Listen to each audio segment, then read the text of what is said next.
Space nerds, as you know, ship interiors are important. Last year, I released this video. It is still my best performing video ever. I think maybe more No Man's Sky's videos are in order. And then you look at my last one. But this was kind of the thinking behind that last video. And gameplay in your own ship. If there was another besides Star Citizen that could, I'd be looking really serious. Ship interiors. And No Man's Sky just did it.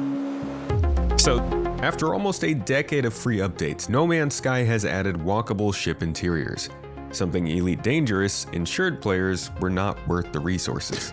And that is kind of the crux of this. Elite Dangerous gave out this whole thing a long time ago. Let me see if I can find it. I think it was here. Yeah, this is 13 years ago, the creator of Elite Dangerous during kind of that Kickstarter campaign era. Another example that we've built into the structure of the game is ship interiors. Now, a lot of people have seen, you've seen that we're designing all the ships with the interiors in mind, how the cargo is unloaded, all of that sort of thing, how damage occurs.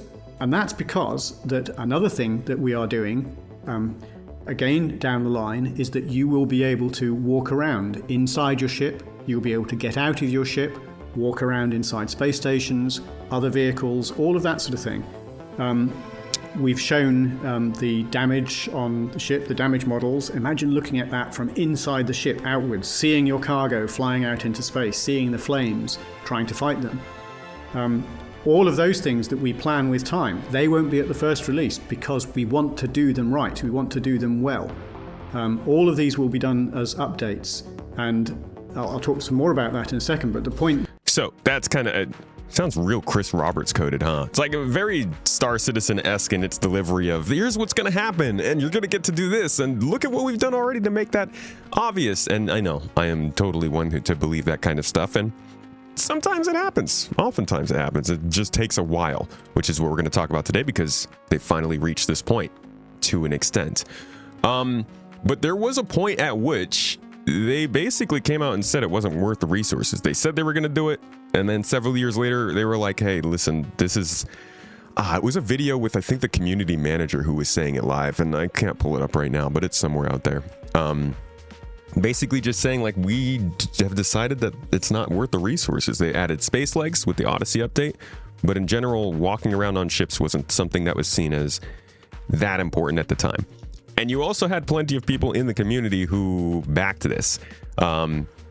David Hardy here says, buy a carrier if you want ship interiors. You can have a bar, treat your imaginary friends to a round of drinks, then go back to playing the game and never bother with ship interiors again. Every week we get this same question. I honestly wish FDev would just announce, no, we are not wasting resources on ship interiors, not now, nor in the future. A lot of people think folks don't want to fly around on their ships and walk around. They see walking around amongst friends as an extra. And I think a lot of folks are missing just how many people want to just hang out with friends. It doesn't have to be something that's magically gameplay groundbreaking. People just want to have a cool environment to hang out with their friends in and do the things they like. And for a lot of folks, that's flying a spaceship and shooting some people every once in a while. So it was quite interesting when last year No Man's Sky came out and basically gave ship interiors on their new update for Voyagers. This is for the explorers, the wanderers. Let's jump forward a little bit so we can look at it. They expand our horizons.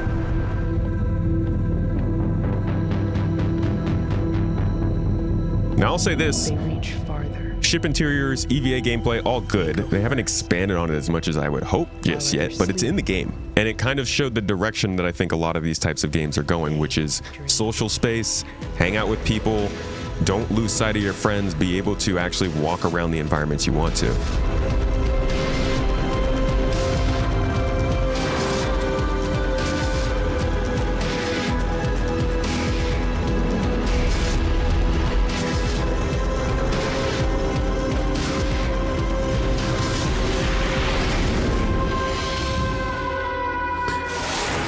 Pretty cool update. Pretty groundbreaking, I think, for them. And I think gave a signal to the rest of the industry that this is the direction these kinds of games need to go. Now, there's one other obvious game that's been doing this. Here's Star Citizen doing it back in 2016. It was novel back then, not as much now, but still clearly a challenge for people to get doing. You can see you got 2 players in the ship. One's in the back getting off a turret. Okay, so You guys are not new to this. get in the back and But like, Glenn's gonna open the back door. at this time, the only reason this wasn't really, I think, seen as that impressive throughout the game So industry one is of the because other- Star Citizen was always a meme and always has been a meme to a lot of people. It's just a tech demo. Even if it is doing something cool, what can you actually do with it besides try it out and then log off? No Man's Sky, I think, was the first one to really make people consider it as an actual game mechanic in the wider scene than just the space game realm.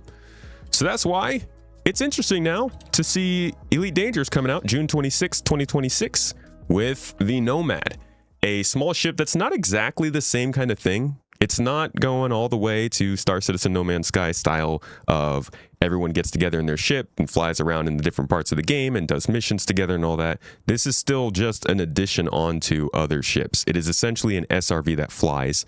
It's to help with scanning, exploration, and exoplanet stuff. But I think it's a beginning. I think it's at least a start, and it could show Elite Dangerous starting to move in that direction of ship interiors, accepting that it is worth the resources.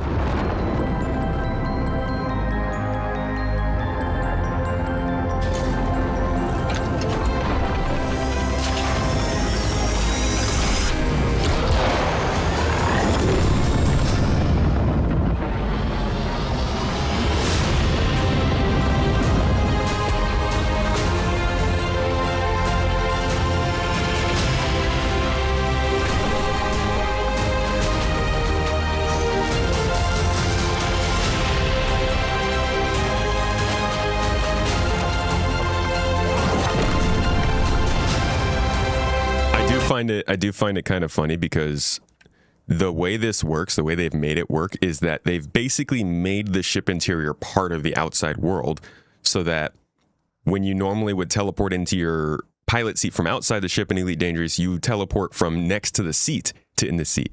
So when they're filming stuff like this, they just film him running into the ship because that does show the interior. But if you recorded it for like another 5 seconds, it would show him teleporting into the seat, which obviously you don't want in the trailer.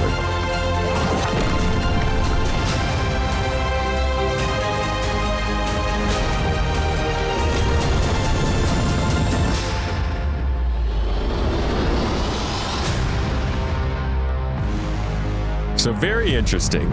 And I think I'm going to give this game another shot sometime soon. I don't know when, but I've been wanting to play it for a little while, and it's definitely on my list, my short list of games that I probably could find myself obsessing over. That being said, welcome, Elite Dangerous. It's good to see another space game getting this feature, and I hope they build on it, and I hope it expands, and I hope we have just another space game that lets us freaking fly ships with friends and see places and do things. We like to fly and see and do, right? Space nerds.